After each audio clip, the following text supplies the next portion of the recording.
Guide करने के लिए हमारे साथ जुड़ गए हैं बेहद खास मेहमान आईसीसी डायरेक्ट के हेड टेक्निकल धर्मेश शाह। धर्मेश जी, बहुत शुक्रिया आपका समय देने के लिए।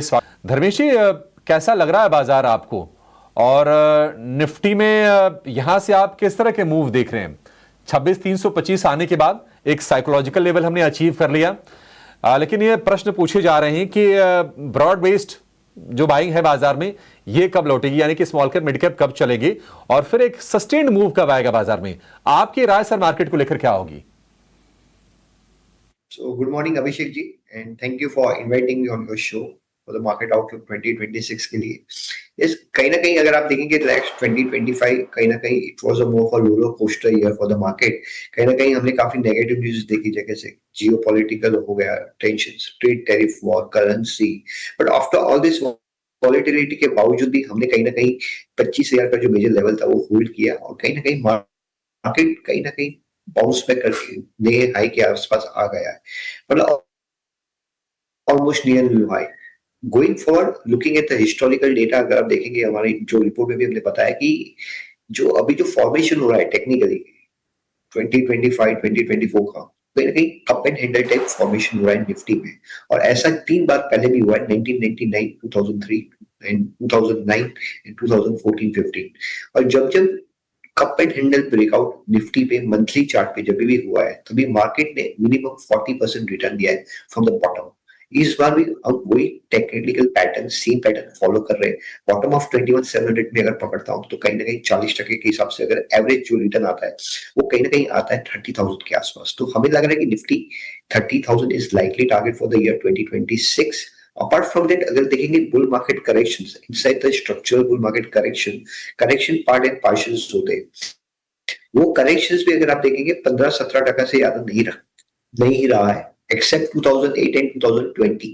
तो यहां से हमें लग रहा है कि कहीं ना कहीं मार्केट 17% करेक्शन हमने 2024 से 2025 के बीच में देखा, एक अच्छी बेस फॉर्मेशन मार्केट ने की है। डेफिनेटली इसमें मिड कैप स्मॉल कैप्स में काफी पेन रहा है, उसमें कोई बात दो राय नहीं है, बट यहां से हमें लग रहा है कि कहीं ना कहीं mid caps and small caps, जैसे कि आप उनकी भी अगर हिस्टोरिकल डेटा देखेंगे तो कहीं ना कहीं हिस्टोरिकली डेटा कहते हैं कि मिड कैप 25 से 26% के आसपास करेक्शन रहता है, स्मॉल कैप में 28% के आसपास का करेक्शन रहता है। अच्छा, टाइम फ्रेम क्या रहता है? तो हिस्टोरिकल डेटा कहता है कि एवरेज डेट करेक्शन का जो पीरियड रहता है वो 15 से 18 महीना रहता है। ऑलरेडी हमने सितंबर 2024 में टॉप बनाया था, उसके बाद हम हो सकते कंसोलिडेशन में जा रहे, 16th month in the month of December, and maybe 1 or 2 month plus minus cannot be ruled out, but हमें लग रहा है मिड कैप स्मॉल कैप का भी यही कहीं price wise and time wise bottom बन चुका है। यहाँ से हो सकता है 1-2 महीना थोड़ा बेस फॉर्मेशन रहे, बट यहाँ से definitely good quality mid caps and small cap stocks देखनी चाहिए। तो ओवरऑल हमारा व्यू जो मार्केट पे बन रहा है, यहाँ से कहीं ना कहीं टू मच ऑफ पेसिमिज्म के साथ हम 2026 में एंटर कर रहे हैं। 2025 में जब हम एंटर कर रहे थे काफी कंसेंसस पॉजिटिव थे, यहाँ पे काफी फियर है, डर है कि 26 कैसा रहेगा। ये भी एक psychological way of looking at the market है कि कंसेंसस काफी डिवाइडेड है यहाँ पे। तो हमें लग रहा है may be looking at the historical data and purely from the technical classical studies, it looks like I think जो कि market should be looking for target of 30,000। हमें लग रहा है कि 30,000 का निफ्टी का टारगेट रहना चाहिए, supported by mid caps and small caps. Dharmesh भाई, क्या हम मान के चलें कि 2026 में भी जो बैंकिंग स्टॉक्स की जो आउट परफॉर्मेंस ही वो जारी रहेगी? क्योंकि अगर इस साल में निफ्टी ने 10% का रिटर्न दिया है तो निफ्टी बैंक ने करीब 16% का, और उसके अलावा अगर हम निफ्टी पीएसयू बैंक को देखेंगे तो करीब 28% के रिटर्न है। वजह यह है कि सरकार की तरफ से पॉलिसी का सपोर्ट है, आरबीआई की तरफ से लिक्विडिटी का सपोर्ट है। अभी आरबीआई की तरफ से नया अनाउंसमेंट है कि वो 2 लाख करोड़ रुपए की लिक्विडिटी इंजेक्ट करने वाले हैं बॉन्ड खरीद कर। तो आपको ये बैंकिंग स्पेस आकर्षक लग रहा है? इंडेक्स के लेवल पर क्या निफ्टी के मुकाबले आउट परफॉर्मेंस हम देखेंगे अगले साल में भी? एब्सोल्युटली, आई थिंक सो। अगर आप देखेंगे पोस्ट सितंबर जब first rate cut, CR cut के साथ रेट कट जब हुआ, वहीं भी बैंक निफ्टी ने 52 वीक ईएमए के आसपास बॉटम बनाया। और आप 52 वीक ईएमए की टेक्निकल में बहुत इंपॉर्टेंस होती है। और अगर आप देखेंगे बैंक निफ्टी का चार्ट सिंस द इंसेप्शन, जब जब बैंक निफ्टी ने 52 वीक ईएमए के आसपास सपोर्ट लिया है, या माइनर ड्रॉ डाउन भी हुआ है 4 से 5% का, post such taking support bank Nifty has average given a gain of around 28% to 30%. 28 से 30% का गेन मिला है हमें। इस बार का जो 52 वीक ये में कहीं ना कहीं जो वैल्यू थी वो 52,500 53,000 में थी। अगर मैं 28 से 30% पकड़ता हूँ calculation from 50 to 500, it looks to a target of around 66,000 to 67,000 for Bank Nifty. तो yes, we remain to be positive. Definitely अगर आप इस करंट मूव भी देखेंगे जो तेजी आई है 25,000 से, वहां पे भी बैंक निफ्टी ने रिलेटिवली आउट परफॉर्म किया है। Not only Bank Nifty, but supporting by NBFCs and financial services. तो we believe, I think so, going forward, जैसे कि हम अगर बोल रहे हैं कि 30,000 के आसपास निफ्टी जानी चाहिए, जहाँ पे हमारा आउटलुक पॉजिटिव है, तो financial services, which is also the part of the bank Nifty, वहां पे भी हमें अच्छी बढ़त देखने को मिलेगी। तो overall I think so PSU banks जिन्होंने काफी 1.5 साल से काफी करेक्टिव फेज में थे, मोस्ट ऑफ द स्टॉक्स में 30 से 40% की करेक्शन हमने ऑलरेडी देख चुकी है, और फंडामेंटल भी आई think so nothing negative now.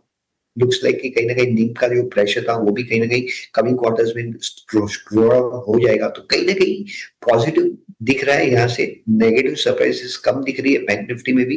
तो we believe, I think so, not only private banks but PSU banks में भी हमें एक अच्छा अल्फा 2026 में मिल सकता है।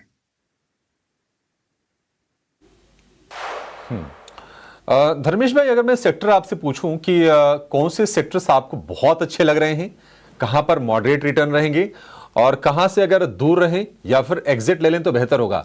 और सर, अगर आपकी कंप्लायंस अगर अलाउ करती है तो जरा हमारे जो दर्शक हैं, अब नए साल की शुरुआत होने वाली है, कुछ लोग नए पोर्टफोलियो बनाते हैं, कुछ अगर आप शेयर सजेस्ट कर पाएं अगर, तो और अच्छा होगा। सोने पे सुहागा हो जाएगा सर वो तो। Absolutely, I think so the way that कहीं ना कहीं अगर हमारे इन हाउस हमारे 740 स्टॉक्स का एक यूनिवर्स है, वहां से हमने एक स्टॉक बकेटिंग किया है हमारी इन हाउस टेक्निकल फिल्टर्स के बेसिस पे। तो वहां पे हमें जो बाहर निकल के आए जो स्टॉक्स, वो 243 स्टॉक्स टोटल जो टेक्निकली अच्छे लग रहे हैं। वहां से 170 स्टॉक्स है जो एक टर्न अराउंड हो रहे हैं, कहीं ना कहीं कहने का मतलब है कि ट्रेंड रिवर्सल हो रहा है वहां पे, और 70 स्टॉक्स है जहां पे हमें दिख रहा है कि एक आउट परफॉर्मेंस जारी रहेगा। Based on those outlook, I think so, जो हमारा सेक्टर का आउटलुक आ रहा है, जहां पे हमें आ रहा है बात की consumption as a sector should do good. I think so definitely, I think so जो जीएसटी के जो रेट कट्स हुए हैं, RBI rate cuts, I think so that is also putting positive for consumption। और आपका जो इन टैक्स इंसेंटिव जो मिला है गवर्नमेंट साइड से 12 लाख तक tax free, I think so all this factors में हमें लग रहा है कि कहीं ना कहीं कंजम्पशन को एक अच्छी बूस्ट मिलेगी 2026 में। तो 2026 में हमें लग रहा है technically and also fundamentally, I think so consumption as a sector looks positive. Apart from consumption हमें लग रहा है कि banking again, I think so the leader of the sector, I would say the rally, कहीं ना कहीं इस rally के लीडर बैंकिंग रहेंगे। तो बैंकिंग एक अच्छा हमें लग रहा है। Oil and gas, IT, I think so IT में काफी व्यू डिवाइडेड है अभी भी, कि लोग कहीं लग रहा है कि पॉजिटिव, कहीं यूएस टैरिफ की वजह से थोड़ा कॉम्प्लिकेशन H1B वीजा की वजह से है, बट हमें लग रहा है आईटी में price wise and time wise correction done. यहाँ पे रेशियो चार्ट जो दिखा रहा है निफ्टी आईटी वर्सेस नैस्डैक का, वो भी हमने हमारी रिपोर्ट में बताया, जहां पे बता रहा है कि आने वाले साल में मतलब 2026 में Nifty IT should relatively out perform the Nasdaq index. तो कहीं ना कहीं ये भी एक अच्छा सपोर्टिंग है आईटी इंडेक्स के long from the medium term perspective। And last but not the least is metals, I think so, the one capital goods, I think so across capex cycle, I think so looks positive going forward। तो yes, I think so जितने भी sectors हमने बात की, जैसे capital goods हो गए, capex related या रेलवे स्टॉक्स हुए, इन लोगों में काफी करेक्शन हमने देख चुका है price wise. 40 to 50% correction are done. तो कहीं ना कहीं हो सकता है थोड़ा बीस फॉर्मेशन यहाँ से करें, और एक अच्छी अपने को आने वाले दिनों में तेजी इन सभी सेक्टर्स में देख सकते हो। Consumption, banking, capital goods, IT, metals, I think so these are the sectors where we remain to be positive going forward।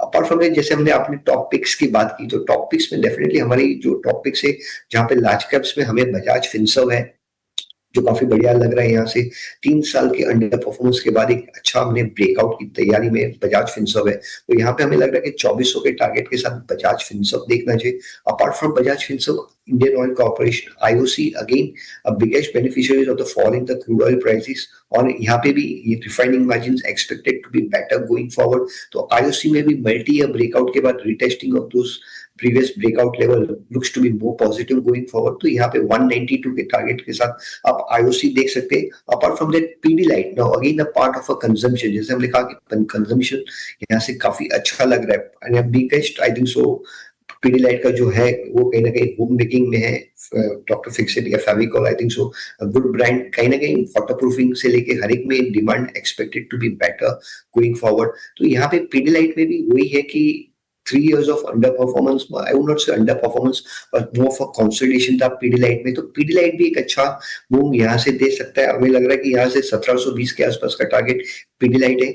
Apart from that, Jamna Auto of the mid cap side it looks more positive. Again, pure CV play है, जैसे कि हमने देखा कि CV cycle काफी positive होती जा रही है अक्रॉस। अगर आप अशोक लीलैंड देखिए या टाटा मोटर्स, तो उनके जो सप्लायर्स है वहां पे हमें लग रहा है कि एक अच्छी बढ़त होनी चाहिए। जैसे कि Jamna auto is the biggest supplier of CV, तो यहाँ पे भी cup and handle type formation हो रहा है। A long under performance looks to be a breakout for 152, तो जमुना ऑटो भी एक अच्छा लग रहा है यहाँ से। और last but not the least is Canfin homes है, या even all these stocks are looking more positive going forward. तो overall I think so जो हमने सेटअप दिया है that is inclusive of everything, consumption, auto, banking, and I think so the overall chemical, I think so last but not the least is chemical, जहाँ पे SRF है जो 38 months of long consolidation breakout आ रहा है। यहाँ पे भी R32 gas की काफी अच्छी डिमांड है, और कंपनी कहीं ना कहीं नया कैपेक्स जो किया है 30,000 मेट्रिक टन का, वो भी इंप्लीमेंट होने वाला है। तो कहीं ना कहीं SRF a long consolidation breakout with supported by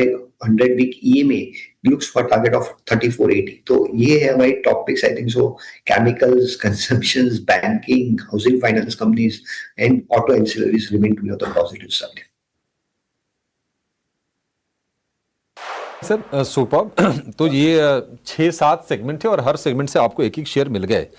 Bajaj Finserv हो गया, IOC, Jamna auto, Canfin homes और एसआरएफ, ये 6 शेयर आपके लिए धर्मेश भाई की तरफ से। आप इसको न्यू ईयर गिफ्ट भी मान सकते हैं और इसके अराउंड चाहें तो आप अपने पोर्टफोलियो को बिल्ड कर सकते हैं। टेक्निकल्स भी अच्छे हैं इनके और फंडामेंटली तो खैर मजबूत है, तभी आपको लॉन्ग टर्म के लिए रेकमेंड किए जा रहे हैं। धर्मेश भाई बहुत शुक्रिया आपका आज समय देने के लिए और विस्तार से तमाम सवालों पर अपने जवाब देने के लिए और ये बेहतरीन पिक्स नए साल के लिए बताने के लिए। सर बहुत शुक्रिया, आपको नए साल की ढेर सारी बधाई, ढेर सारी शुभकामनाएं। चलिए